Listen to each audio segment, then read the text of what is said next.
Welcome back, adventurers, once again to Let's Play ChäoS Head.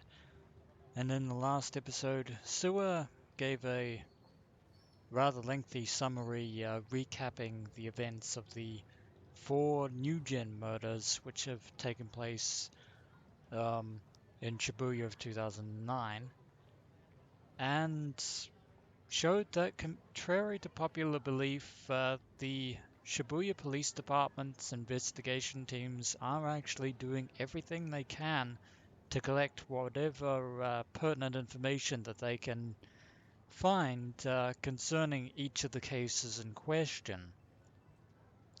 Now, something that I thought he was going to mention, but he actually didn't, much to my surprise, was the fact that the fourth victim, who was drained of all his blood, actually had type B blood, the same as the fetus in the second incident, who also had type B blood. Not much of a link, I have to admit, but it was something that I felt was kind of worth mentioning. But meanwhile, at this present moment in time, Takumi Nishijo was outside of his base in a place called Sign City, or outside of a place called Sign City. There was a small plaza at the East Tower's first floor entrance, which neighbored the station, and while it may not have been as popular as the area by the statue of Hachiko, not that I know who that is, people often used it as a meeting spot. Given the fact there are a lot of crowds here, that's not really surprising. Now now 2, very odd there. 10 or so people were glaring at their cell phones while waiting for some appointed time. Only one among them wore a strangely harsh expression as she stood in place. She was a high school student, Sena Aoi. So this isn't from Takumi's perspective, which means, lo and behold, he's not here. Then again, why would he be when he's probably still burying himself in Ensu back at his home base?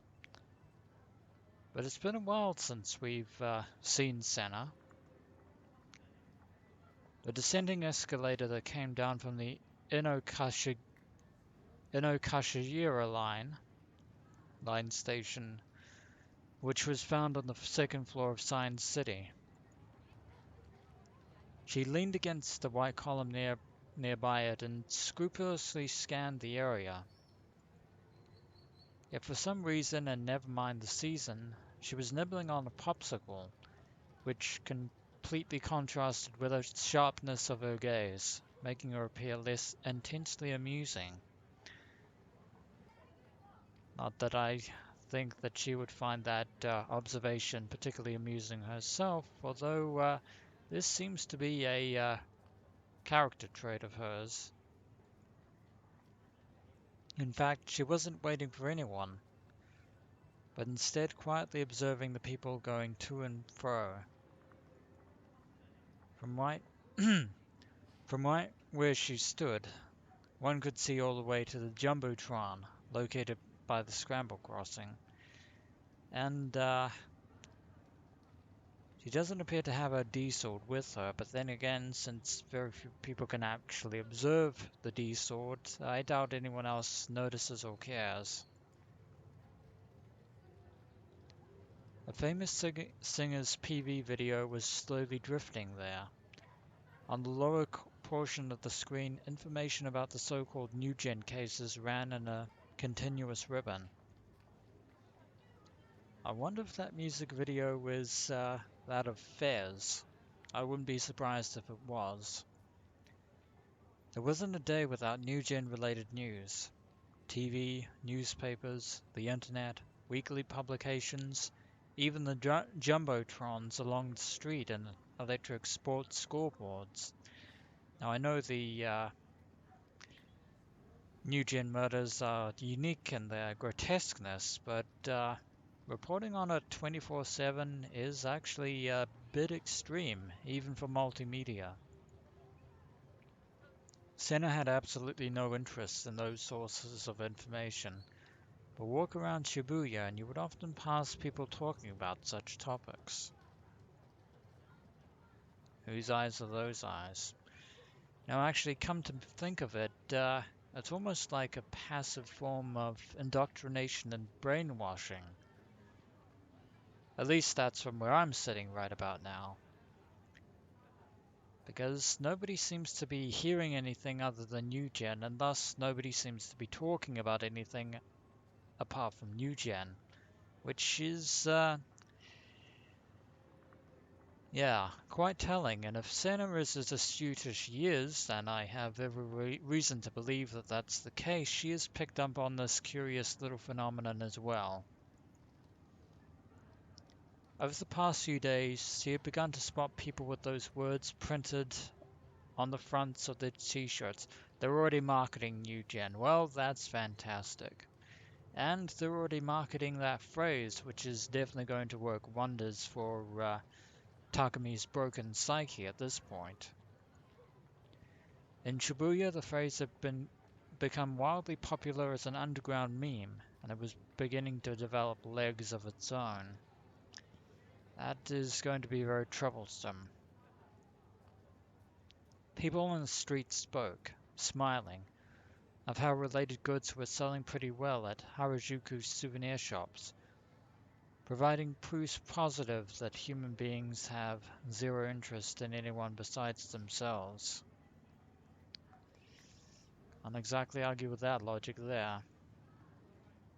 I mean, you can, but it probably wouldn't help.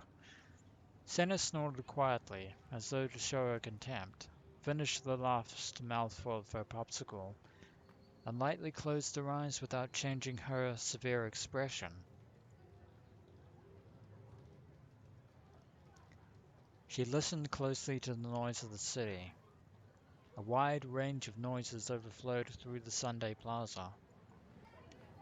The rumble of trains reaching the platform, taxis honking, people chatting as they walked, background music leaking from the Jumbotron and from inside shops.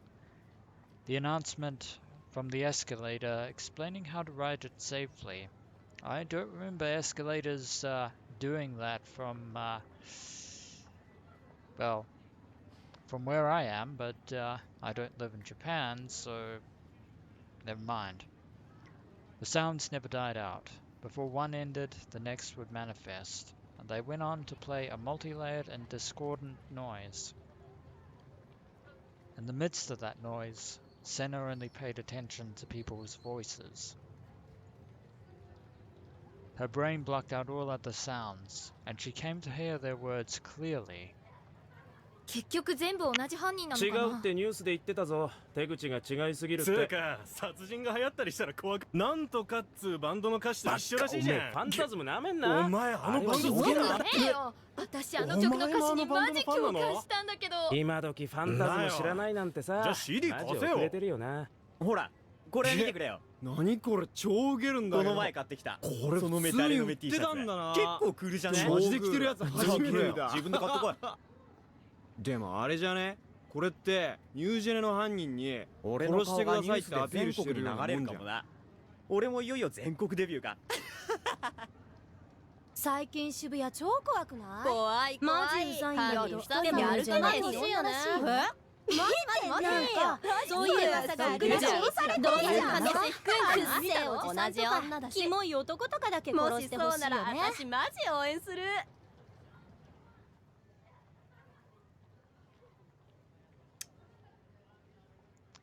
Yeah, I think the expression that's currently on Senna's face right about now mirrors my own sentiments.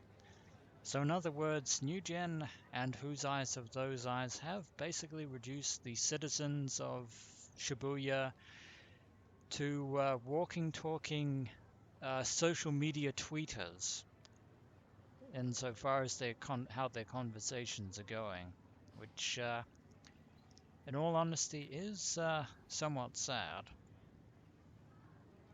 Sena gave a small click of her tongue. She soon ceased listening. She is not amused in the slightest. She hadn't found anything worthwhile in any of the noise. Ultimately, noise was no more than noise. No useful information to be found whatsoever. But then, is she truly investigating a new gen of her own accord? Or does Sena Aoi... I keep butchering her last name, and for that I completely apologize, but hear me out. Anyway, back to my previous train of thought, which was, is Sena, does she have her own motives, or is she truly investigating New Gen herself? この視線の感覚、気のせいか。 She looked around one more time. First Takumi, then Ban, and now Sena. Looks like the gaze is moving from people to people. Since sometime before she had felt a horror akin to having cold fingers caress her back. Some strange phenomenon is definitely occurring between certain individuals in the heart of Shibuya. A gaze thrown at her by someone unknown. But she couldn't seek out its true form. Sena pushed herself away from the pillow against which she was leaning. And then, as if she'd only just remembered, stared down at the popsicle stick remaining in her hand. 外れか。 Knitting her eyebrows, as if her mood was growing worse and worse, she quickly walked off towards the station plaza. Something tells me that whatever was on that popsicle stick, I don't think she won a prize.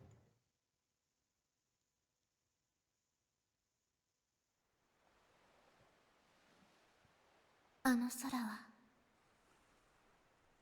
どうしてあんなに泣きたくなるくらい青いのかな。 And now we are elsewhere, wherever elsewhere is in Shibuya. Because someone wished it so. 私は望んでない。 I wish for it.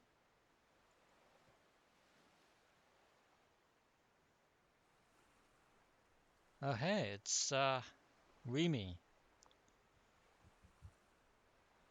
Standing in the middle of, well, of what appears to be a large body of water. And although she's actually standing on the water rather than in the water. Because this place is your imagined world, and at the same time, it's also mine. So even Rimi has her own inner demons that she has to contend with. ねえ、あの空はどこにあるの？ Anywhere you wish it to be. Which begs the question, who exactly is Rimi talking to? And who is actually talking back to her? 望んでいいの？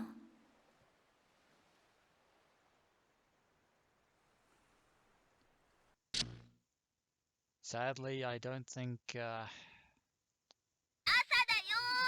ほら起きて、起きなさい。 I don't think we're going to resolve that mystery anytime soon. And now it's back to reality. And of course that means back to Takumi. Serotan was calling me. Blood Tune was great yesterday, I'm sure it was. Serotan played a huge role, and there'd been a sexy kissing scene. The Sagua, or the Sakuga quality was way up there too. 起きたらおはようのキスしてあげるからさ。って私何言ってんだろ。バカバカ今の忘れて。 Serotan was calling me, or the alarm clock that is programmed to sound like her. Plus, with her saying such moe things to me, I couldn't avoid getting up. I peeled off the sheets covering me, groaned, and rose from the sofa, which is still as cluttered as everything else in your base. ちょっといつまで寝てるんさこのボケナス。こうなったら私のサムライコンデンサでぶん殴っておく。 When I switched off the alarm clock, Seratan's voice got cut off in the middle of resounding in through my room. おはよう、セイラ。My Sarah voice clock came in quite handy. If I didn't turn it off, her voice would get louder and louder before finally turning into a meaningless buzzer, not entirely unlike that rather bizarre phone call that we got the other day. Or at least I assumed the other day, because I have no idea of, at this moment in time, of how much time has actually passed since then.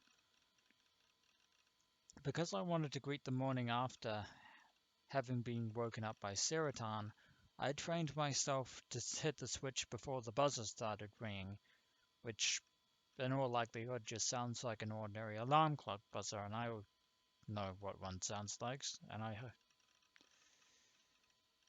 think everyone else does too.